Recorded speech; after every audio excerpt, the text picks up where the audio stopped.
Hi, colleagues. This is Kelly Farquharson coming at you from Tallahassee, Florida. I posted this morning in the Clinical Research for SLPs group about setting up Google Scholar alerts.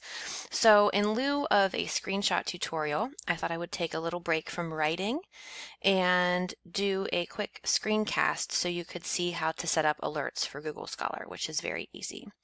So I'm going to go to my Chrome browser here and just type in scholar.google.com, which brings up this page. Now you can see here that I'm already logged in to Google, so you can see my profile picture here. If I click on that, it is linked to my email account, which this is my personal email account, but you can also use your institutional email account if it is linked through Google, which many are. So this is your main page for Google Scholar. And if you're not familiar with Google Scholar in general as a search engine, I do highly recommend it, and I can show you a few reasons why, possibly in another post. But for right now, I'll show you how to set up alerts, which is insanely easy. But the very first thing you'll have to do is log in. So as you can see here, I'm already logged in. If I sign out, this is what you would see if you did not have Google Scholar linked to your account. It would show up like this, so you wouldn't have the recommendations down here that I had, and you would see sign in here. So I'll click sign in,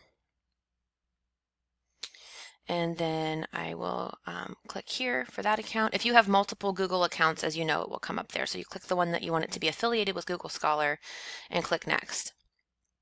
Now, if you are a researcher, there are a lot of other benefits with having a Google Scholar profile, including signing up for alerts that let you know when someone has cited a paper that you are an author on. And so that's something I can show too, maybe in a separate thing. So what you do is then go over to the left navigation, this 3-line button, which usually indicates that there's a menu behind there. You have a few options: my profile, my library, alerts. Again, all of this is linked to your Gmail or Google email account. So you do want to be logged in. If you click alerts, so I'm going to click on this, and then what you'll see is going to be all of the alerts that I have set up. Yours is going to look different because if you don't have any alerts, you won't have a list. So click on alerts. And so you can see here, these are the alerts that I have set up for my Gmail account. So I have a combination of topics, so school-based speech-language pathology. So if that happens to come up as a keyword in a title of an article, I'll get an email. Anything that's related. And so sometimes there's things that are totally spot on and very related to school-based speech-language pathology.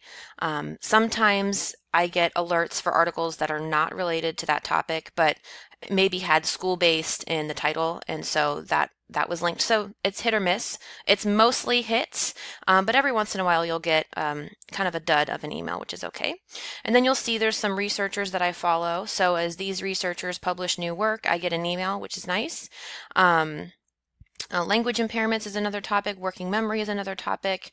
And so if I also have, you'll see here this alert that new citations to my articles, which I was able to do easily once you're signed in. And if you're a researcher, you have to link your Google Scholar account to this email, and then it will give you the option to set up alerts for new citations to your own article. So you'll get an email when somebody has cited your work. And so if I want to create a new alert, I'm going to go down here to the bottom, which if you don't have this list, which you won't, you'll just see create alert. So you'll click that. And then whatever you want to have an alert for can come up. So if you want to have an alert for vocal nodules, you type in vocal nodules, you create the alert. And now you'll see that in your list. I'm not quite sure, it's not alphabetical, so I'm not quite sure how it decides where to put it, but that shows up in my list then. If you decide you don't want that, vocal nodules are interesting, but I'm not interested in getting that alert, so I'm going to cancel the alert. So if I want to create an alert for traumatic brain injury, I have other options here that I can show up to 10 or 20 results. I can say create alert, and now I'll get emails whenever something like traumatic brain injury is a keyword or in a title of an article that's published. That's it. It's super easy, and it's very easy to cancel. So if you want to change any of these, you just click cancel and it will remove that alert and you won't get emails. It can be overwhelming if you set up a lot of alerts, you can get a lot of emails. There are some weeks when I don't even want to open them because I'm so busy. I don't want to know about new research because I'm so busy. So I just delete them. And so you have that flexibility, which is nice. So I hope this was helpful and let me know. I can do more similar screencasts for other Google Scholar related ideas. Have a good day.